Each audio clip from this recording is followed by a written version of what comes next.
రావాలి, మనిషి రావాలి. ఈ రోజు అసలు తాడో పేడో తేల్చేసుకుంటాను నేను. వచ్చారా? రాండి, మీకోసం ఎదురు చూస్తున్నా. ఎందుకు వస్తున్నానుగా. మీరు అసలు ఇంకా మారరా ఈ జన్మలో? నేనేం చేశానే? ఏం చేసేదేంది? ఆ పంకజం ఏమో ఇంట్లో పని చేసుకుంటుంటే మన పహారి గోడ మీద నుంచి తొంగి తొంగి తొంగి తొంగి చూస్తున్నారంట. పక్కింటి వాళ్ళు చెప్పారు నాకు.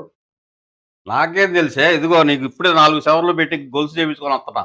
ఆ! అబ్బో! ఆహా! ఆహాహాహా! ఎంత పుణ్యం చేసుకున్నాను మీలాంటి భర్త. జన్మ జన్మలకి మీరే కావాలండి నాకు. ఆహా! ఆహా! అబ్బా అబ్బా అబ్బా! ఎంత బాగుంది అసలు. అందరికి చూపియాలి ఇప్పుడు నేను. కుళ్ళుకొని సావాలి. ఆహా! సూపర్ గా ఉంది అసలు. ఎంత బాగుందా! ఇది ఒక పిచ్చిది. ఒక గొలుసు ఇచ్చినా, ఒక చీర ఇచ్చినా మిగతా మొత్తం మర్చిపోయింది. ఆహా! అదే నాకు సేఫ్టీ.